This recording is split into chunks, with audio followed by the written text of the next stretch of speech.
କରୁଛି। ମୋ ନାମ ବର୍ଷା, ମୋ ବୟସ 20 ବର୍ଷ। ମୁଁ ମୟୂରଭଞ୍ଜର ଏମିତି ଏକ ଗାଁରୁ ଆସିଛି ଯେଉଁଠି ଝିଅମାନଙ୍କର ବିବାହ ଖୁବ୍ କମ୍ ବୟସରେ ହୋଇଯାଏ। ବିବାହକୁ ନେଇ ମୋ ମନରେ ବହୁତ ଡର ରହୁଥିଲା, କାରଣ ମୁଁ ଶ୍ୱଶୁର ଘର ବିଷୟରେ ଅନେକ ଗୁଜବ ଶୁଣିଥିଲି। ଶ୍ୱଶୁର ଘରେ ଶାଶୁ ବୋହୂକୁ ଜୀଇବାକୁ ଦିଏନି ଏବଂ ନଣନ୍ଦମାନେ ତ ନିଜ ଭାଉଜକୁ ଖୁସିରେ ଦେଖିପାରନ୍ତି ନାହିଁ। ନଣନ୍ଦ ନିଜ ଭାଉଜର ଜୀବନ ଦୁଃଖଭରା କରିଦିଏ। କେତେଥର ତ ମୁଁ ଏହା ମଧ୍ୟ ଶୁଣିଥିଲି ଯେ ଯୌତୁକ ଲୋଭରେ ଶାଶୁ ଓ ନଣନ୍ଦ ବୋହୂକୁ ତାର ବାପଘରକୁ ପଠାଇ ଦିଅନ୍ତି। ପିଲାଦିନୁ ଆଜି ପର୍ଯ୍ୟନ୍ତ ମୁଁ ଏହା ଶୁଣି ଆସିଥିଲି ଯେ ଶ୍ୱଶୁର ଘର ଏକ ବିପଜ୍ଜନକ ସ୍ଥାନ ହୋଇଥାଏ ଯେଉଁଠି ଫୁଙ୍କି ଫୁଙ୍କି ପାଦ ପକାଇବାକୁ ପଡ଼େ। କିନ୍ତୁ ନିଜ ଶ୍ୱଶୁର ଘରକୁ ଆସିବା ପରେ ମୋତେ ଏହା ବୁଝାପଡ଼ିଲା ଯେ ଦୁନିଆରେ ସବୁ ଲୋକ ସମାନ ନୁହନ୍ତି। ମୋ ଶ୍ୱଶୁର ଘର ଲୋକେ ତ ବହୁତ ଭଲ ଥିଲେ। ମୋ ଶାଶୁ ମୋତେ କହିଥିଲେ ଯେ ବିବାହର ଆରମ୍ଭ ଦିନଗୁଡ଼ିକରେ ମୁଁ ମୋ ସ୍ୱାମୀଙ୍କ ସହ ଭଲ ସମୟ ବିତାଏ, ଏହାପରେ ତୁମକୁ ସାରା ଜୀବନ ଆମ ସହ ହିଁ ରହିବାକୁ ହେବ। ମୋ ସ୍ୱାମୀ ଅର୍ଜୁନ ଜଣେ ବହୁତ ଭଲ ମଣିଷ ଥିଲେ ଏବଂ ସେ ମୋର ପୁରା ଧ୍ୟାନ ରଖୁଥିଲେ। କିନ୍ତୁ ଯେମିତି ଯେମିତି ସମୟ ବିତିଲା, ମୁଁ ରୁମ୍ ବାହାରକୁ ବାହାରିବା ଆରମ୍ଭ କଲି ଏବଂ ବାହାରର ଦୃଶ୍ୟ ବହୁତ ଅଜବ ଥିଲା, ଯାହା ଦେଖିବା ପରେ ମୁଁ ଆଶ୍ଚର୍ଯ୍ୟ ହୋଇଗଲି। ଭଲ, ଏହା କେମିତି ହୋଇପାରେ? ଘରର ସମସ୍ତ ଲୋକ ଭଲରୁ ଭଲ ଖାଦ୍ୟ ଖାଉଥିଲେ ଏବଂ ଭଲରୁ ଭଲ ପୋଷାକ ପିନ୍ଧୁଥିଲେ, କିନ୍ତୁ ଘରର ବଡ଼ ମୁଖ୍ୟ 2 ଦିନର ପୁରୁଣା ଖାଦ୍ୟ ଖାଉଥିଲେ। ବିବାହର 1 ସପ୍ତାହ ପରେ ପ୍ରଥମ କରି ମୁଁ ସମସ୍ତଙ୍କ ସହ ଆସି ବସିଲି। ସାରା ଘରଲୋକେ ଏକାଠି ମିଶି ଖାଇବାକୁ ଲାଗିଲେ। ମୋ ଶାଶୁ ପଛପଟେ ପଡ଼ିଥିବା ପଲଙ୍କ ଉପରେ ଏକ ପ୍ଲେଟରେ ଖାଦ୍ୟ ଦେଇଦେଲେ ଏବଂ ଏହା ଦେଖି ମୁଁ ଆଶ୍ଚର୍ଯ୍ୟ ହୋଇଗଲି। ବହୁତ ଅଧିକ ଦୁର୍ଗନ୍ଧଯୁକ୍ତ ରୁଟି ସହିତ 3-4 ଦିନର ପୁରୁଣା ବଳକା ଖାଦ୍ୟ ତାଙ୍କ ସାମ୍ନାରେ ରଖାଯାଇଥିଲା। ମୋତେ ନିଜ ଶ୍ୱଶୁରଙ୍କର ମଳିନ ଚେହେରା ଦେଖି ବହୁତ ଅଧିକ ଦୁଃଖ ହେଉଥିଲା। ମୋତେ ବୁଝାପଡ଼ୁ ନଥିଲା ଯେ ମୋ ଶ୍ୱଶୁର ଘର ଲୋକେ ତ ଏତେ ପାଠୁଆ ଏବଂ ଭଲ ଲୋକ, ଫିର୍ ମୋ ଶାଶୁ ନିଜ ସ୍ୱାମୀଙ୍କ ସହ ଏମିତି ବ୍ୟବହାର କାହିଁକି କରୁଛନ୍ତି? ସେ ତ ଅତି ଚାପ୍ ଖାଦ୍ୟ ଖାଇ ନେଇଥିଲେ ଏବଂ ଏହି ବିଷୟରେ କୌଣସି କଥା ବି କରିନଥିଲେ। କିନ୍ତୁ ପରଦିନ ଦ୍ୱିପ୍ରହର ଖାଇବା ସମୟରେ ମୁଁ ପୁଣିଥରେ ସେହିଭଳି ଶ୍ୱଶୁରଙ୍କୁ ରାତିର ବଳକା ଖାଦ୍ୟ ଖାଉଥିବାର ଦେଖିଲି। ତ ମୁଁ ଆଶ୍ଚର୍ଯ୍ୟ ହୋଇଗଲି କି ବାକି ସମସ୍ତେ ତ ତାଜା ଖାଦ୍ୟ ଖାଉଥିଲେ, ଫିର୍ ସବୁ ବଳକା ଖାଦ୍ୟ ମୋ ଶ୍ୱଶୁରଙ୍କୁ କାହିଁକି ଦିଆଯାଉଥିଲା? ବୋଧହୁଏ ମୋ ଶ୍ୱଶୁରଙ୍କୁ ଦୁର୍ଗନ୍ଧଯୁକ୍ତ ଖାଦ୍ୟ ପସନ୍ଦ ଥିଲା, କିନ୍ତୁ ଯେତେବେଳେ ମୁଁ ତାଙ୍କ ଚେହେରାକୁ ଦେଖୁଥିଲି ତ ମୋତେ ଜଣାପଡ଼ୁଥିଲା କି ସେ ତ ବହୁତ ମଜବୁର ଏବଂ କଷ୍ଟରେ ଏହି ଖାଦ୍ୟ ଖାଉଛନ୍ତି। ମୁଁ ଏକ ନଜର ଘରର ବାକି ସମସ୍ତଙ୍କ ଉପରେ ପକାଇଲି, ଯେଉଁଥିରେ ମୋର 2 ନଣନ୍ଦ ଏବଂ ଜଣେ ଦେବର ସାମିଲ ଥିଲେ ଏବଂ ମୋ ଶାଶୁ ମଧ୍ୟ ସେଇଠି ବସିଥିଲେ।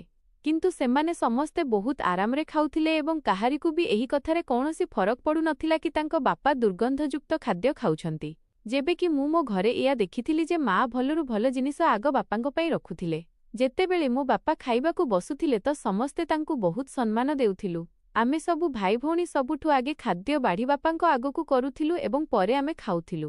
ଆମ ଘରର ଏକ ଅଲଗା ହିଁ ମାହୋଲ ଥିଲା। ଶ୍ୱଶୁର ଘର ମାହୋଲ ଦେଖି ତ ମୁଁ ଚକିତ ହୋଇଗଲି। ଏଠି ମୋ ଶ୍ୱଶୁରଙ୍କର କୌଣସି ସ୍ଥିତି ନଥିଲା ଏବଂ କେବଳ ମୋ ଶାଶୁ ନୁହନ୍ତି ବରଂ ତାଙ୍କ ପିଲାମାନେ ବି ତାଙ୍କ ପ୍ରତି କୌଣସି ଧ୍ୟାନ ଦେଉନଥିଲେ। ସମସ୍ତେ ନିଜ ନିଜ ଖାଦ୍ୟ ଆରାମରେ ଖାଉଥିଲେ। ମୋ ଶ୍ୱଶୁର ଦୁର୍ଗନ୍ଧଯୁକ୍ତ ଏବଂ ବହୁତ କଷ୍ଟରେ ଚବାଇ ଚବାଇ ଖାଉଥିଲେ ଏବଂ ଖାଦ୍ୟ ଅପେକ୍ଷା ପାଣି ଅଧିକ ପିଉଥିଲେ। କିନ୍ତୁ ଘରର କୌଣସି ମଣିଷକୁ ଏହି କଥାରେ କୌଣସି ଫରକ ପଡ଼ୁନଥିଲା। ଏମିତିକି ଯେତେବେଳେ ମୋ ସ୍ୱାମୀ ଖାଇବା ଟେବୁଲରେ ଥାନ୍ତି, ସେ ମଧ୍ୟ ନିଜ ବାପାଙ୍କ ଉପରେ ନଜର ପକାଇବାକୁ ଉଚିତ ମଣୁନଥିଲେ। ଆରମ୍ଭରୁ 10-15 ଦିନ ମୁଁ ଚାପ୍ ଏହି ମାହୋଲ ଦେଖୁଥିଲି, କାରଣ ମୋର ଏତେ ସାହସ ନଥିଲା କି ମୁଁ ଏହି ବିଷୟରେ ଘରେ କାହାକୁ ବି କୌଣସି ପ୍ରଶ୍ନ କରିପାରିବି। କିନ୍ତୁ କିଛି ଦିନ ପରେ ଯେତେବେଳେ ମୁଁ ଘରର ମାହୋଲରେ ପୂରାପୂରି ମିଶିଗଲି, ସମସ୍ତଙ୍କ ସହ ମୋର କଥାବାର୍ତ୍ତା ଭଲ ହେଲା, ତ ମୁଁ ନିଜ ସ୍ୱାମୀଙ୍କ ସହ ଏହି ବିଷୟରେ କଥା ହେଲି କି ଏହା କ'ଣ କୌଣସି ତରିକା କି ଆପଣଙ୍କ ପିତାଜୀ ଏତେ ଅଧିକ ଦୁର୍ଗନ୍ଧଯୁକ୍ତ ଖାଦ୍ୟ ଖାଉଛନ୍ତି ଏବଂ ଆପଣ ତାଙ୍କ ସାମ୍ନାରେ ବସି ତାଜା ଓ ଗରମ ଗରମ ଖାଦ୍ୟ ଖାଉଛନ୍ତି? ଏହା ଶୁଣି ନରମ ଦେହର ଅର୍ଜୁନ ହଠାତ୍ ରାଗିଗଲେ ଏବଂ ମୋତେ କହିବାକୁ ଲାଗିଲେ କି ତୁମେ ଏହି ଘରର ମାମଲାରେ ଗୋଡ଼ ପୁରାଅ ନାହିଁ ଏବଂ ଭଲ ହେବ କି ତୁମେ ମୋ ବାପା ମାଙ୍କ ମାମଲାରେ କିଛି ନ କୁହ। ଯଦି ତୁମକୁ ଏହି ଘରେ କୌଣସି ଅସୁବିଧା ଅଛି ତ ମୋ ସହ ସେହି ବିଷୟରେ କଥା ହେଇପାରିବ, କିନ୍ତୁ ମୋ ପିତାମାତାଙ୍କ ବିଷୟରେ ତୁମକୁ କୌଣସି ଚିନ୍ତା କରିବାର ଆବଶ୍ୟକତା ନାହିଁ। ଏହା ଆମ ଘରର ମାମଲା। ଅର୍ଜୁନଙ୍କର ଏହି କଥା ଶୁଣି ମୋ ଆଖିରେ ଲୁହ ଆସିଗଲା କି ମୁଁ ବି ତ ଏହି ଘରର ଅଂଶ। ସେ କେତେ ସହଜରେ ମୋତେ ଏହା କହି ଚୁପ୍ କରିଦେଲେ କି ଏହା ତାଙ୍କ ଘର ଭିତରର ମାମଲା, ଅର୍ଥାତ୍ ଏହି ଘରର ସମସ୍ୟା ସହିତ ମୋର କୌଣସି ସମ୍ପର୍କ ନାହିଁ। ମୁଁ ଏବେ ଚପ୍ ଚାଲୁଥିବା ବେଳେ କେବଳ ନିଜ ଶ୍ୱଶୁରଙ୍କୁ ଦେଖୁଥାଏ। ମୋ ମନ ଦେଖି ଅଜବ ପ୍ରକାରର ଦୁଃଖ ଅନୁଭବ କରୁଥିଲା କି ମୋର ନିରୀହ ଶ୍ୱଶୁର ଯିଏ କାହାରିକୁ ଗୋଟିଏ ଶବ୍ଦ ବି କହୁନଥିଲେ ଏବଂ ସାରାଦିନ ଚାପ୍ ପଲଙ୍କରେ ବସି ରହୁଥିଲେ, ତାଙ୍କକୁ କୌଣସି ବି ସମୟର ଖାଇବାରେ କେବଳ ଏବଂ କେବଳ ବାସି ଖାଦ୍ୟ ହିଁ ଦିଆଯାଉଥିଲା। ତାଙ୍କ ପାଖରେ ପିନ୍ଧିବା ପାଇଁ 2 ଯୋଡ଼ା ପୋଷାକ ବି ନଥିଲା, କାରଣ ମୁଁ ଯେବେଠୁ ଏହି ଘରକୁ ଆସିଥିଲି ତାଙ୍କୁ 2 ଯୋଡ଼ା ପୋଷାକରେ ହିଁ ଦେଖିଥିଲି। ଯେବେ କି ଏହି ଘରେ ଟଙ୍କା ପଇସାର କୌଣସି ଅଭାବ ନଥିଲା। ମୁଁ ଭାବି ନେଇଥିଲି କି ଏବେ ମୁଁ ଚୁପ୍ ରହିବି ନାହିଁ ଏବଂ ନିଜ ନଣନ୍ଦମାନଙ୍କ ସହ ଏହି ବିଷୟରେ କଥା ହେବି। ଝିଅମାନେ ତ ନିଜ ବାପାଙ୍କର ଗେହ୍ଲାଇ ହୋଇଥାନ୍ତି ଏବଂ ଝିଅମାନଙ୍କୁ ସବୁଠୁ ଅଧିକ ଭଲ ପାଇବା ନିଜ ବାପାଙ୍କଠାରୁ ହିଁ ମିଳିଥାଏ। ତାଙ୍କ ବାପାଙ୍କ ସହିତ ତାଙ୍କ ମାଙ୍କ ବ୍ୟବହାର ଏତେ ମାତ୍ରାରେ ଖରାପ ଅଛି, ଘରର ବଡ଼ ହେବା ସତ୍ତ୍ୱେ ବି ତାଙ୍କୁ ଖାଇବାକୁ ବି ଦିଆଯାଉ ନାହିଁ। କିନ୍ତୁ କେଉଁଠି ନା କେଉଁଠି ଏହି କଥା ବି ମୋତେ ଆଶ୍ଚର୍ଯ୍ୟ କରୁଥିଲା କି ମୋ ଶାଶୁଙ୍କ ବ୍ୟବହାର ତ ମୋ ସହ ବହୁତ ଭଲ ଥିଲା ଯେବେକି ମୁଁ ତାଙ୍କର ବୋହୂ। ସେ ମୋତେ ଭଲରୁ ଭଲ ଖାଦ୍ୟ ହେଉ କି ଫଳ, ସବୁଠୁ ଆଗେ ମୋତେ ପଚାରୁଥିଲେ। ଫିର୍ ନିଜ ସ୍ୱାମୀଙ୍କ ସହ ସେ ଏଭଳି ବ୍ୟବହାର କେମିତି କରୁଥିଲେ? ପ୍ରତି କଥାରେ ସେ ମୋ ଶ୍ୱଶୁରଙ୍କୁ ଝାମୁଟି ଦେଉଥିଲେ ଏବଂ ବହୁତ ଗାଳିଗୁଲଜ ବି କରୁଥିଲେ। ତାଙ୍କୁ ଦୁର୍ଗନ୍ଧଯୁକ୍ତ ଖାଦ୍ୟ ଦେଉଥିଲେ ଏବଂ ପିନ୍ଧିବା ପାଇଁ ବି ଶ୍ୱଶୁରଙ୍କ ପାଖରେ ଗୋଟିଏ ଢଙ୍ଗର ପୋଷାକ ନଥିଲା। ଏବଂ ଫିର୍ ସବୁଠୁ ଅଧିକ ଆଶ୍ଚର୍ଯ୍ୟ ଏହି କଥାରେ ହେଲି କି ଯେତେବେଳେ ମୋ ନଣନ୍ଦଙ୍କ ପ୍ରସ୍ତାବ ଆସିଲା ତ ମୋ ଶାଶୁ ମୋ ଶ୍ୱଶୁରଙ୍କୁ ଘରୁ ବାହାରକୁ ପଠାଇଦେଲେ। ଏମିତିକି ବନ୍ଧୁବାନ୍ଧବ ଆସି ଚାଲିଗଲେ, ମୋ ନଣନ୍ଦଙ୍କ ସମ୍ପର୍କ ବି ପୂରାପୂରି ପକ୍କା ହୋଇଗଲା। କିନ୍ତୁ ମୋ ଶାଶୁ ସେହି ଲୋକମାନଙ୍କ ସହ ମୋ ଶ୍ୱଶୁରଙ୍କୁ ଜମାରୁ ବି ଦେଖା କରାଇଦେଲେ ନାହିଁ। ମୁଁ କଥା ପ୍ରସଙ୍ଗରେ ଥରେ ମୋ ଶାଶୁଙ୍କୁ କହିଲି କି ରୁହିର ଶ୍ୱଶୁରଘର ଲୋକେ ଏପର୍ଯ୍ୟନ୍ତ ପିତାଜୀଙ୍କୁ ଭେଟି ନାହାନ୍ତି। ଏହା ଶୁଣି ମୋ ଶାଶୁ ବହୁତ ଅଜବ ନଜରରେ ମୋତେ ଚାହିଁଲେ ଏବଂ କହିବାକୁ ଲାଗିଲେ କି ରୁହିର ସମ୍ପର୍କ ହୋଇଯାଇଛି ଏବଂ ତାର ବିବାହ ହେବାକୁ ଯାଉଛି। ବିବାହ ଦିନ ତୁମ ଶ୍ୱଶୁର ସେମାନଙ୍କୁ ଦେଖିନେବେ। ଏହା ଶୁଣି ମୋତେ ବହୁତ ଆଶ୍ଚର୍ଯ୍ୟ ଲାଗିଲା କି ଝିଅର ବାପା ବିବାହ ଦିନ ହିଁ ନିଜର ହେବାକୁ ଥିବା ଜ୍ୱଇଁଙ୍କୁ ଦେଖିବେ। ରୁହିର ବିବାହ ପ୍ରସ୍ତୁତି ଆରମ୍ଭ ହୋଇ ସାରିଥିଲା, କିନ୍ତୁ ମୋ ଶ୍ୱଶୁରଙ୍କ ସହ ସମସ୍ତଙ୍କ ବ୍ୟବହାର ସେମିତି ହିଁ ଥିଲା। ମୁଁ ରୁହିକୁ ବି କହିଲି କି ପିତାଜୀଙ୍କ ସହ ଏମିତି ବ୍ୟବହାର କାହିଁକି ହେଉଛି ଏବଂ ତୁମେମାନେ କିଛି କାହିଁକି କହୁନାହଁ। ଏସବୁ ଶୁଣି ରୁହି ମୋତେ ସେହି ଜବାବ ଦେଲା ଯାହା ମୋ ସ୍ୱାମୀ ଦେଇଥିଲେ କି ଏହା ମା ଓ ପିତାଜୀଙ୍କ ପରସ୍ପରର ମାମଲା। ଭଲ ହେବ ଭାଉଜ ଆପଣ ଏଥିରୁ ଦୂରେଇ ରୁହନ୍ତୁ। ଆପଣଙ୍କ ପାଇଁ ଏହା ଭଲ ହେବ ଯଦି ମା ଜାଣିବାକୁ ପାଆନ୍ତି କି ଆପଣ ଏହି ମାମଲାରେ ପଶୁଛନ୍ତି ତ ହୋଇପାରେ କି ତାଙ୍କର ବ୍ୟବହାର ଆପଣଙ୍କ ସହ ବି ଖରାପ ହୋଇଯିବ। ରୁହିର କଥା ଶୁଣି ମୁଁ ପୂରା ଚୁପ୍ ହୋଇଗଲି। ରୁହି ସତରେ ଠିକ୍ ହିଁ କହୁଥିଲା। ଯଦି ମା ମୋତେ ହିଁ ନିଜର ଶତ୍ରୁ ମାନି ନିଅନ୍ତି ତ ହୋଇପାରେ କି ସେ ମୋ ସହ ଶ୍ୱଶୁରଙ୍କ ଭଳି ବ୍ୟବହାର କରନ୍ତେ। କାରଣ ଶ୍ୱଶୁର ତ ତାଙ୍କର ସ୍ୱାମୀ ଥିଲେ ତଥାପି ସେ ତାଙ୍କୁ ଜମା ଛାଡ଼ୁ ନଥିଲେ। ଫିର୍ ମୁଁ ତ ତାଙ୍କର ବୋହୂ ଥିଲି। ଦ୍ୱିପ୍ରହର ଖାଇବା ପରେ ମୋ ଶାଶୁଙ୍କୁ ହଠାତ୍ ବଜାର ଯିବାକୁ ପଡ଼ିଲା। ରୁହିର ବିବାହ ପ୍ରସ୍ତୁତି ପାଇଁ ମାଆଙ୍କର ପ୍ରତିଦିନ ହିଁ ବଜାର ଚକ୍କର କାଟିବାକୁ ପଡୁଥିଲା। ଯେତେବେଳେ ମୁଁ ଦେଖିଲି କି ଘରେ ମୋ ଏବଂ ଶ୍ୱଶୁରଙ୍କ ବ୍ୟତୀତ କେହି ନାହାନ୍ତି, ତ ମୁଁ ଚାପ୍ ସବୁ ବଳକା ଖାଦ୍ୟ ଛାତ ଉପରକୁ ଫିଙ୍ଗିଦେଲି, ଯାହାଫଳରେ ଦୁର୍ଗନ୍ଧଯୁକ୍ତ ଖାଦ୍ୟ ବଞ୍ଚିବ ହିଁ ନାହିଁ ଏବଂ ଶ୍ୱଶୁରଙ୍କୁ ସେଇ ଖାଦ୍ୟ ଖାଇବାକୁ ପଡ଼ିବ ନାହିଁ। କିନ୍ତୁ ମୁଁ ଏହା ଜାଣିନଥିଲି କି ଏହା ମୋର ସବୁଠୁ ବଡ଼ ଭୁଲ ହେବ। ଏବାର ଏହାର ପରିଣାମ ମୋ ଶ୍ୱଶୁରଙ୍କୁ ହିଁ ଭୋଗିବାକୁ ପଡ଼ିବ। ବାକି ଖାଦ୍ୟ ଛାତ ଉପରେ ପକାଇବା ପରେ ମୋ ମନ ଶାନ୍ତ ହୋଇଗଲା ଏବଂ ମୁଁ ସବୁ ବାସନ ଧୋଇ କିଚେନରେ ରଖିଦେଲି ଏବଂ କିଚେନ ସଫା କରିଦେଲି ଏବଂ ରାତିର ରୋଷେଇରେ ଲାଗିଗଲି। ମୋ ଶାଶୁ ରୁହି ଏବଂ ମୋ ଛୋଟ ନଣନ୍ଦକୁ ନେଇ ବଜାର ଯାଇଥିଲେ। ମୁଁ ସେମାନଙ୍କ ଆସିବା ପୂର୍ବରୁ ହିଁ ରାତିର ଖାଦ୍ୟ ବି ବନେଇଦେଲି ଏବଂ ଘର ବି ସଫାସୁତୁରା କରିଦେଲି। ମୋତେ ଜଣାଥିଲା କି ଆଜି ମୋ ଶ୍ୱଶୁରଙ୍କୁ ସେହି ଖାଦ୍ୟ ମିଳିବ ଯାହା ଘରେ ସମସ୍ତଙ୍କ ପାଇଁ ରନ୍ଧା ହୋଇଛି, କାରଣ ଏବେ ତ ଖରାପ ଖାଦ୍ୟ ଦେବା ପାଇଁ କିଛି ବଞ୍ଚି ନଥିଲା। କିନ୍ତୁ ରାତିରେ ଖାଇବା ସମୟରେ ମୋ ଆଖି ଆଶ୍ଚର୍ଯ୍ୟରେ ଖୋଲି ରହିଗଲା ଯେତେବେଳେ ମୁଁ ମୋ ଶାଶୁଙ୍କୁ ଶ୍ୱଶୁରଙ୍କୁ ଖାଦ୍ୟ ଦେବାର ଦେଖିଲି। ଶ୍ୱଶୁରଙ୍କ ସହ ଏମିତି ବ୍ୟବହାର ଦେଖି ମୋ ପାଟିରୁ ଗୋଟିଏ ବି ଗୁଣ୍ଡା ତଳକୁ ଗଲାଣି ଏବଂ ମୁଁ ଚାପ୍ ଉଠି ନିଜକୁ ଚାଲିଗଲି। ମୋ ସ୍ୱାମୀ ଅନୁଭବ କରି ନେଇଥିଲେ କି ମୁଁ ଖାଇବା ଖାଇନାହିଁ, କିନ୍ତୁ ସେ ସମସ୍ତଙ୍କ ସାମ୍ନାରେ ଚୁପ୍ ରହିଲେ ଏବଂ ଯେତେବେଳେ ମୁଁ ସବୁ କାମ ସାରି ଆସିଲି ତ ସେ ମୋତେ ନିଜ ପାଖକୁ ଡାକି ପଚାରିଲେ କି ମୁଁ ଖାଦ୍ୟ କାହିଁକି ଖାଇନାହିଁ। ମୋତେ ନିଜ ସ୍ୱାମୀଙ୍କ ଉପରେ ବହୁତ ଅଧିକ ରାଗ ଆସୁଥିଲା। ସେ କେମିତି ନିଜ ବାପାଙ୍କ ସହ ଏମିତି ହେବାର ବରଦାସ୍ତ କରିପାରୁଥିଲେ। ହଠାତ୍ ମୋ ଆଖିରୁ ଲୁହ ଆସିବାକୁ ଲାଗିଲା। ମୁଁ ନିଜ ସ୍ୱାମୀଙ୍କୁ କହିଲି କି ମୋତେ ଡର ଲାଗୁଛି କି ମୋ ପୁଅ ବି କାଳେ ଆପଣଙ୍କ ଭଳି ନ ହେଉଛି, ଆପଣଙ୍କୁ ଗୋଟିଏ ଗୋଟିଏ ଗୁଣ୍ଡା ଖାଦ୍ୟ ପାଇଁ ତରସାଇ ଦେବ। ଏହା ଶୁଣି ମୋ ସ୍ୱାମୀ ଆଶ୍ଚର୍ଯ୍ୟ ହୋଇ ରହିଗଲେ କି ମୁଁ ଏହା କ'ଣ କହୁଛି। ଅର୍ଜୁନ ମୋତେ କହିଲେ କି ମୋ ମୁଣ୍ଡ ତ ଠିକ୍ ଅଛି, ଏହା କେଉଁ ପ୍ରକାରର କଥା କହୁଛ? ମୋ ସନ୍ତାନ ମୋ ସହ ଏମିତି କାହିଁକି କରିବ? ମୁଁ ଅର୍ଜୁନଙ୍କୁ ଚାହିଁଲି ଏବଂ କାନ୍ଦି କାନ୍ଦି କହିଲି କି ଯେତେବେଳେ ଆପଣ ନିଜ ବାପାଙ୍କ ସହ ଏମିତି ହେବାର ବରଦାସ୍ତ କରିପାରୁଛନ୍ତି ଏବଂ ତାଙ୍କ ଉପରେ ହେଉଥିବା ସବୁ ଅତ୍ୟାଚାର ଦେଖିବି ନିଜ ଆଖି ବନ୍ଦ କରିପାରୁଛନ୍ତି, ତ ଭଲ ଆପଣଙ୍କ ସନ୍ତାନ ଆପଣଙ୍କ ସହ ଏମିତି କାହିଁକି କରିବ ନାହିଁ। ଏହା ଶୁଣି ଅର୍ଜୁନ ମୋତେ କହିଲେ, ତୁମ ପାଇଁ ଏହା ଭଲ ହେବ କି ତୁମେ ଚାପ୍ ଶୋଇପଡ଼। ଯେତେବେଳେ କୌଣସି ଜିନିଷ ବିଷୟରେ ଜଣା ନାହିଁ ତେବେ ସେହି ବିଷୟରେ କଥା ହେବା ଉଚିତ ନୁହେଁ। ଅର୍ଜୁନ ନିଜ କଥା ପୂରା କରି ଶୋଇବା ପାଇଁ ଶୋଇଗଲେ, କିନ୍ତୁ ମୋ ମନରେ ତ ଯେମିତି ନିଆଁ ଜଳୁଥିଲା। ମୋତେ ଏହା ଭାବି ଭାବି ଆଶ୍ଚର୍ଯ୍ୟ ଲାଗୁଥିଲା କି ଯଦି ଭଗବାନଙ୍କୁ ଏହି କଥାର ହିସାବ ମାଗିବେ, ତେବେ ଆମେ କ'ଣ ଜବାବ ଦେବା? ଏବଂ ଯଦି ମୋ ସନ୍ତାନ ବି ଅର୍ଜୁନଙ୍କ ସହ ଏହା କରିବ, ତେବେ ସେତେବେଳେ ଅର୍ଜୁନ କ'ଣ କରିବେ? କାରଣ କର୍ମର ଫଳ ତ ଏହି ଦୁନିଆରେ ମିଳିଯାଏ ଏବଂ ଯାହା କିଛି ଆମେ ବୁଣିବା ସେୟା ହିଁ କାଟିବା। ମୁଁ ସାରା ରାତି କଡ଼େ ଲେଉଟାଇ ବିତାଇ ଦେଲି। ମୋତେ ଶାନ୍ତି ମିଳୁନଥିଲା। ଯେବେଠୁ ମୁଁ ରାତି ଖାଇବା ସମୟରେ ଏହି ଦୃଶ୍ୟ ଦେଖିଥିଲି, ମୋ ଶାଶୁ ମୋ ଶ୍ୱଶୁରଙ୍କୁ ପ୍ଲେଟରେ 2 ଚାମଚ କଞ୍ଚା ପରିବା ଏବଂ କଞ୍ଚା ଅଟା ପକାଇ ସାମ୍ନାରେ ରଖିଥିଲେ। ମୋର ତ ଜୀବନ ବାହାରିଗଲା। ସାଙ୍ଗେ ସାଙ୍ଗେ ସେ ମୋ ଶ୍ୱଶୁରଙ୍କୁ ବହୁତ ଗାଳିଗୁଲଜ ବି କରୁଥିଲେ ଏବଂ ବାକି ସବୁ ପିଲା ଆରାମରେ ନିଜ ନିଜ ଖାଦ୍ୟ ଖାଇବାରେ ଏମିତି ବ୍ୟସ୍ତ ଥିଲେ ଯେମିତି ଘରେ କିଛି ହୋଇନାହିଁ। ସାଥିରେ ସେ ନିଜ ସ୍ୱାମୀଙ୍କୁ ଏହା ବି କହୁଥିଲେ କି ତୁମକୁ ତାଜା ଖାଦ୍ୟର ବହୁତ ସଉକ ଉଠିଛି ତ ଏଇ ନିଅ, ବିଲକୁଲ ତାଜା ତାଜା ଖାଦ୍ୟ ଖାଅ। ତୁମେ ଜାଣିଶୁଣି ବାସି ଖାଦ୍ୟ ଛାତ ଉପରେ ପକାଇଲ, ଏବେ ତୁମକୁ ଏଥିରେ ହିଁ ପେଟ ଭରିବାକୁ ହେବ। ମୋ ଶ୍ୱଶୁର ସେହି ସମୟରେ ଅସହାୟ ଥିଲେ। ଖାଦ୍ୟ ସେ ନୁହେଁ ବରଂ ମୁଁ ଛାତ ଉପରକୁ ଫିଙ୍ଗିଥିଲି ଏବଂ ଏବେ ଏହି କଥାର ସଜା ତାଙ୍କୁ ଭୋଗିବାକୁ ପଡୁଥିଲା। ମୋ ପାଖରେ ଏତେ ସାହସ ନଥିଲା କି ମୁଁ ମୋ ଶାଶୁଙ୍କୁ ସେହି ସମୟରେ ଏହି କଥା କହିଥାନ୍ତି କି ଏହି ଦୁର୍ଗନ୍ଧଯୁକ୍ତ ଖାଦ୍ୟ ମୁଁ ହିଁ ଛାତ ଉପରେ ଫିଙ୍ଗିଛି। କିନ୍ତୁ ମୋ ନିଜ ପାଟିରୁ ବି ଗୋଟିଏ ଗୁଣ୍ଡା ତଳକୁ ଖସୁ ନଥିଲା। ଯେମିତି ହେଉ ମୋର ରାତି କଟିଲା ଏବଂ ସକାଳ ହେବା ମାତ୍ରେ ମୁରୁ ବାହାରିଲି ତ ମୋ ସାମ୍ନାରେ ହିଁ ଅଗଣାରେ ମୋ ଶ୍ୱଶୁର ସେହି ଭଙ୍ଗା ପଲଙ୍କ ଉପରେ ପୂଜା କରୁଥିଲେ। ମୁଁ ତାଙ୍କ ପାଖକୁ ଯାଇ ବସିଗଲି। ଯେମିତି ତାଙ୍କର ପୂଜା ଶେଷ ହେଲା ତ ସେ ମୋତେ ଦେଖି ପଚାରିଲେ କି କ'ଣ କଥା ବେଟି, ଆଜି ଏତେ ସକାଳୁ କେମିତି ଉଠି ପଡ଼ିଲୁ? ଏହା ଶୁଣି ମୋ ଆଖିରେ ପୁଣିଥରେ ଲୁହ ଆସିବାକୁ ଲାଗିଲା ଏବଂ ମୁଁ ତାଙ୍କୁ ଜଣାଇଲି କି ବାସି ଖାଦ୍ୟ ମୁଁ ହିଁ ଛାତ ଉପରେ ଫିଙ୍ଗିଥିଲି, ଯାହାଫଳରେ ଆପଣଙ୍କୁ ଦୁର୍ଗନ୍ଧଯୁକ୍ତ ଖାଦ୍ୟ ଖାଇବାକୁ ନ ପଡ଼ୁ। କିନ୍ତୁ ମୁଁ ଜାଣିନଥିଲି କି ମୋର ଏହି କାମ ଯୋଗୁଁ ଆପଣ ଖାଦ୍ୟ ହିଁ ଖାଇପାରିବେ ନାହିଁ। ମୁଁ ତାଙ୍କୁ କ୍ଷମା ମାଗିଲି। ମୋ ଶ୍ୱଶୁର ମୋ ହାତକୁ ତାଙ୍କ ଆଗରୁ ହଟାଇଦେଲେ ଏବଂ କହିବାକୁ ଲାଗିଲେ କି ବେଟି, ଏଥିରେ କ୍ଷମା ମାଗିବାର କ'ଣ ଅଛି? ତୁମେ ତ ମୋ ପାଇଁ ଭଲ ହିଁ ଭାବୁଥିଲ, କିନ୍ତୁ ମୋ ନସିବରେ ଏବେ ସାରା ଜୀବନ ଖରାପ ଖାଦ୍ୟ ହିଁ ଲେଖାଅଛି।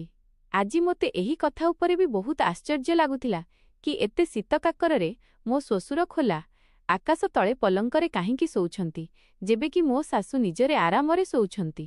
ମୁଁ ନିଜ ଶ୍ୱଶୁରଙ୍କୁ ସାହସ କରି ପଚାରିଲି କି ପିତାଜୀ, ଆଖିର କ'ଣ ଏମିତି କଥା କି ଆପଣଙ୍କ ସନ୍ତାନମାନଙ୍କୁ ବି ଏହି କଥାର ଅନୁଭବ ନାହିଁ ଏବଂ ମା ବି ଆପଣଙ୍କ ସହ ବହୁତ ଖରାପ ବ୍ୟବହାର କରନ୍ତି?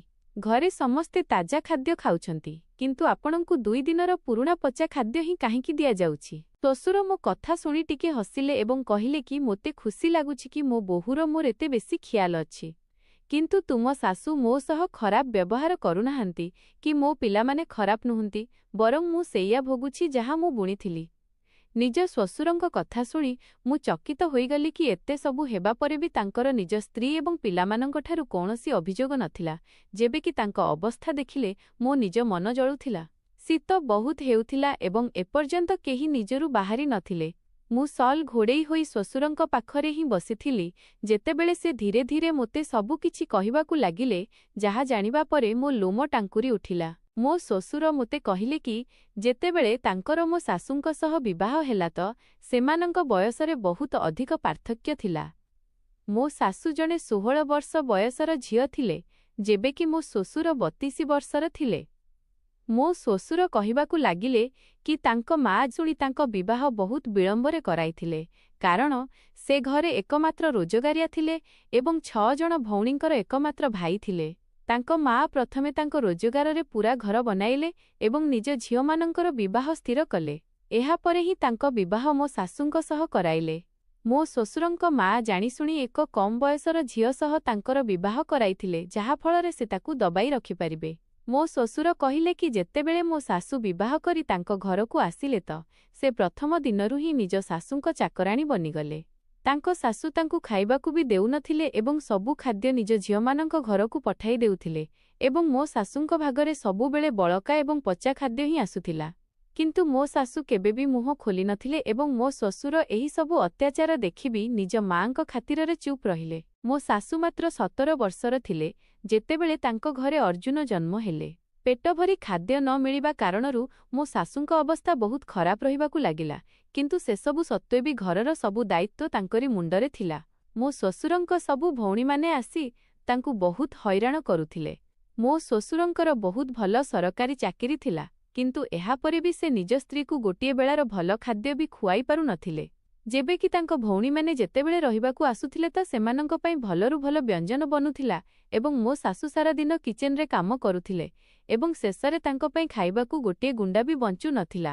ଏତେ ସବୁ ହେବା ପରେ ବି ମୋ ଶାଶୁ କେବେ ମୋ ଶ୍ୱଶୁରଙ୍କୁ କୌଣସି ଅଭିଯୋଗ କରୁନଥିଲେ। କିନ୍ତୁ ଅର୍ଜୁନ ସହ ଜନ୍ମ ହୋଇଥିବା ତାହାର ଜାଆଁଳା ଭାଇ ଖରାପ ସ୍ୱାସ୍ଥ୍ୟ କାରଣରୁ ଜନ୍ମରୁ ହିଁ ମରିଗଲା, ଯାହାଫଳରେ ମୋ ଶାଶୁଙ୍କ ଅବସ୍ଥା ବହୁତ ଖରାପ ହୋଇଗଲା ଏବଂ ସେ ପୂରାପୂରି ବିଛଣାରେ ପଡ଼ିଗଲେ। ଯେପର୍ଯ୍ୟନ୍ତ ସେ କାମ କରିବା ଯୋଗ୍ୟ ଥିଲେ ସେ ପର୍ଯ୍ୟନ୍ତ ସମସ୍ତେ ତାଙ୍କୁ ପୂରାପୂରି ବ୍ୟବହାର କଲେ, କିନ୍ତୁ ଯେତେବେଳେ ସେ କାମ କରିବା ଯୋଗ୍ୟ ରହିଲେ ନାହିଁ ତ ଅର୍ଜୁନଙ୍କ ଜେଜେମା ମୋ ଶାଶୁଙ୍କୁ ଏକରେ ପକାଇ ଛାଡ଼ିଦେଲେ ଏବଂ ତାଙ୍କୁ ଖାଦ୍ୟ ବି ଦିଆଯାଉ ନଥିଲା। ମୋ ଶ୍ୱଶୁରଙ୍କ 6ରୁ 6 ଭଉଣୀ ମୋ ଶ୍ୱଶୁରଙ୍କ ରୋଜଗାରରେ ମଉଜ କରୁଥିଲେ, ଯେବେକି ତାଙ୍କ ନିଜ ସ୍ତ୍ରୀ ଦିନସାରା ଭୋକିଲା ରହୁଥିଲେ। ଦିନକୁ ଦିନ ମୋ ଶାଶୁ ରୋଗିଣା ହେବାରେ ଲାଗିଲେ। ଏହି ସହରରେ ତାଙ୍କର କେହି ନଥିଲେ, କାରଣ ସେ ଅନ୍ୟ ସହରରୁ ବିବାହ କରି ଆସିଥିଲେ। ତାଙ୍କ ବାପା ମା ବି ଲେଉଟି ନିଜ ଝିଅକୁ ପଚାରି ନଥିଲେ। ଏହାପରେ ମୋ ଶାଶୁ ଆଉ 2ଟି ଝିଅଙ୍କୁ ଜନ୍ମ ଦେଲେ। ତାଙ୍କ ଅବସ୍ଥା ଆଗ ଅପେକ୍ଷା ଆହୁରି ଖରାପ ହୋଇଗଲା। ଦିନେ ଅର୍ଜୁନଙ୍କ ଜେଜେମା ମୋ ଶାଶୁଙ୍କ ଉପରେ ମିଛ ଅଭିଯୋଗ ଲଗାଇଲେ ଏବଂ ମୋ ଶ୍ୱଶୁରଙ୍କୁ ବାଧ୍ୟ କଲେ କି ସେ ଅର୍ଜୁନଙ୍କ ମାଆକୁ ତଲାକ, ଛାଡ଼ପତ୍ର ଦେଇଦିଅନ୍ତୁ।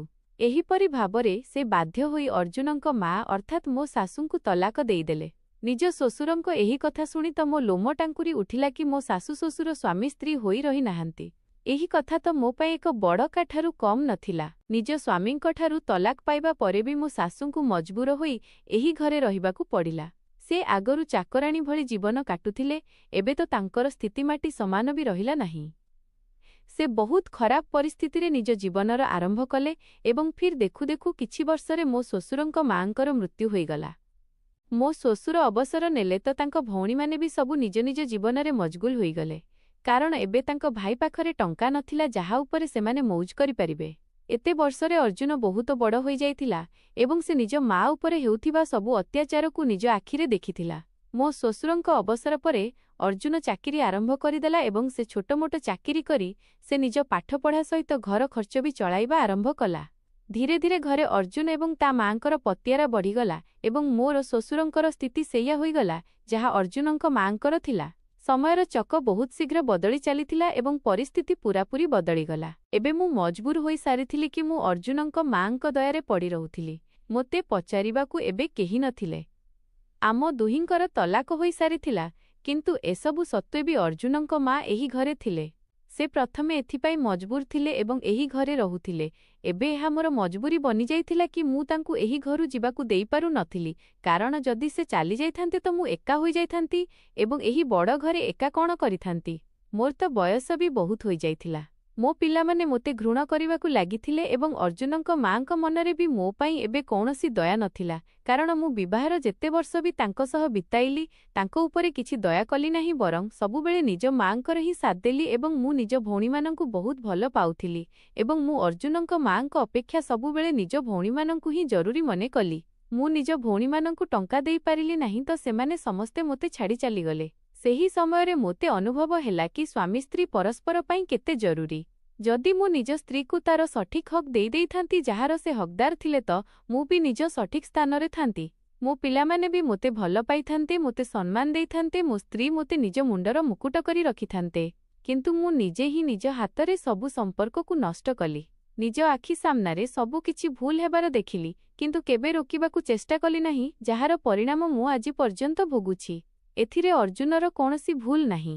ସେ ସାରା ଜୀବନ ଗୋଟିଏ ଗୋଟିଏ ଗୁଣ୍ଡା ପାଇଁ ବିତାଇଛି ଏବଂ ଆଜି ସେ ମୋତେ ବି ସେହି କଷ୍ଟ ଦେଉଛି ଯେଉଁଥିରେ ସେ ଗତି କରି ଏଠି ପର୍ଯ୍ୟନ୍ତ ପହଞ୍ଚିଛି। ଏବଂ ମୁଁ ବି ଏୟା ଭାବି କଷ୍ଟ ବରଦାସ୍ତ କରୁଛି କି ହୋଇପାରେ ଏହିପରି ଭାବରେ ମୋର ପାପ କ୍ଷୟ ହୋଇଯିବ। ମୁଁ ଜାଣିନଥିଲି କି ଜଣେ ପତି ନିଜ ପତ୍ନୀଙ୍କ ସହ କେମିତି ଏତେ ବଡ଼ ଖରାପ ବ୍ୟବହାର କରିପାରେ। ମୋ ଶ୍ୱଶୁର ନିଜ ସାରା ଜୀବନର କଥା କହି ଚୁପ୍ ହୋଇସାରିଥିଲେ, କିନ୍ତୁ ମୋ ଆଖିରୁ ଲଗାତାର ଲୁହ ବହି ଚାଲିଥିଲା। ଆଜି ମୋତେ ବୁଝାପଡ଼ୁଥିଲା କି ମୋ ଶାଶୁଙ୍କ ବ୍ୟବହାର ମୋ ସହ ଏତେ ଭଲ କେମିତି। ସେ ଯେତେ ବି କଷ୍ଟ ଦେଖିଥିଲେ ସେ ମୋତେ ସେଥିରୁ ବହୁତ ଦୂରରେ ରଖିବାକୁ ଚାହୁଁଥିଲେ। ନିଜ ବାପଘର ଅପେକ୍ଷା ଅଧିକ ଶାନ୍ତି ମୋତେ ମୋ ଶାଶୁ ଏହି ଘରେ ଦେଇଥିଲେ। ଯେମିତି ଯେମିତି ଦିନ ହେଉଥିଲା ସମସ୍ତେ ନିଜ ନିଜରୁ ବାହାରିବାକୁ ଲାଗିଲେ। ମୁଁ ନିଜ ଆଖି ପୋଛି କିଚେନକୁ ଆସିଗଲି। ଏକ ନୂଆ ଦିନ ଆରମ୍ଭ ହୋଇ ସାରିଥିଲା। ସେହି ନୂଆ ଦିନରେ ମୋ ଶ୍ୱଶୁର ନିଜ କୃତକର୍ମ ପାଇଁ ଅନୁତପ୍ତ ଥିଲେ ଏବଂ ଏବେ ମୋତେ ଏହା ଚେଷ୍ଟା କରିବାର ଥିଲା କି ଆସନ୍ତା ସମୟରେ କେମିତି ତାଙ୍କୁ କ୍ଷମା ଦେଇପାରିବି। ଭଗବାନ ବି ନିଜ ଭକ୍ତଙ୍କର ହଜାରେ ପାପକୁ କ୍ଷମା କରିଦିଅନ୍ତି ତ ଆମେ ତ ଫିର ମଣିଷ। ଆମେ ମଣିଷ କାହିଁକି ଅନ୍ୟ ମଣିଷର ଭୁଲକୁ କ୍ଷମା କରିପାରିବା ନାହିଁ? ଏବେ ଯେତେବେଳେ କି ମୋ ଶ୍ୱଶୁରଙ୍କୁ ନିଜ ଭୁଲର ପୂରାପୂରି ଅନୁଭବ ହୋଇସାରିଥିଲା, ତ ମୁଁ ଚାହୁଁଥିଲି କି ମୋ ଶାଶୁ ବି ଆମକୁ କ୍ଷମା କରିଦିଅନ୍ତୁ। ତାଙ୍କ ଭିତରେ ଆଗଭଳି ସମ୍ପର୍କ ତ ନଥିଲା, କିନ୍ତୁ ତାଙ୍କ ଭିତରେ ସେହି 2 ଜଣଙ୍କ ପିଲାମାନେ ଥିଲେ ଯାହାଙ୍କର ଭଲ ଭବିଷ୍ୟତ ପାଇଁ ଜରୁରୀ ଥିଲା କି ଘରର ବଡ଼ମାନଙ୍କୁ ସମ୍ମାନ ଦିଆଯାଉ। କିନ୍ତୁ ସବୁ ଜାଣି ବି ଚୁପ୍ ରହିବା ମୋ ପାଇଁ ବହୁତ କଷ୍ଟକର ଥିଲା। ଏହା ଏକ ସତ୍ୟ କି ଯେଉଁ ପତି ଯୌବନରେ ନିଜ ପତ୍ନୀକୁ ସମ୍ମାନ ଏବଂ ସେହି ହକ୍ ଦିଅନ୍ତି ନାହିଁ, ତାଙ୍କୁ ବାର୍ଦ୍ଧକ୍ୟରେ ଅପମାନ ସହିବାକୁ ପଡ଼େ। ମୁଁ ଜାଣିନଥିଲି କି ମୋର କୁହାଯାଇଥିବା ଶବ୍ଦ ମୋ ସ୍ୱାମୀଙ୍କ ମନରେ ଲାଗିଯିବ ଏବଂ ତାଙ୍କ ମନ ନିଜ ବାପାଙ୍କ ପାଇଁ ନରମ ହୋଇଯିବ। ଏବେ ସବୁଠୁ କଷ୍ଟକର କାମ ତ ଶାଶୁଙ୍କୁ ବୁଝାଇବା ଥିଲା, ଯେଉଁଥିରେ ମୋ ସ୍ୱାମୀ ମୋର ପୁରା ସାଥ ଦେଲେ ଏବଂ ନିଜ ବାପାଙ୍କୁ ନିଜ ସ୍ଥାନ ଦେବାରେ ସଫଳ ହେଲେ। ଆପଣଙ୍କ ମତରେ କ'ଣ ସତ୍ୟ ଜାଣି ମୁଁ ଶ୍ୱଶୁରଙ୍କୁ ତାଙ୍କର ପ୍ରକୃତ ସ୍ଥାନ ଦେଇ ଠିକ୍ କଲି ନାହିଁ? ମୋତେ ଶ୍ୱଶୁରଜୀଙ୍କୁ ତାଙ୍କ ଅବସ୍ଥାରେ ଛାଡ଼ିଦେବା ଉଚିତ ଥିଲା। କାରଣ ତାଙ୍କରି ଯୋଗୁଁ ଜଣେ ନୁହେଁ ବରଂ ଅନେକ ଜୀବନ ପରିସ୍ଥିତିର ଶିକାର ହୋଇଥିଲା। ବନ୍ଧୁଗଣ, ଆଶା କରୁଛି ଆପଣଙ୍କୁ ଆମ କାହାଣୀ ପସନ୍ଦ ଆସିଥିବ। କାହାଣୀ ପସନ୍ଦ ଆସିଛି ତ ଭିଡିଓକୁ ଲାଇକ୍ କରନ୍ତୁ। ଚ୍ୟାନେଲରେ ନୂଆ ଅଛନ୍ତି ତ ଚ୍ୟାନେଲକୁ ସବସ୍କ୍ରାଇବ୍ କରନ୍ତୁ।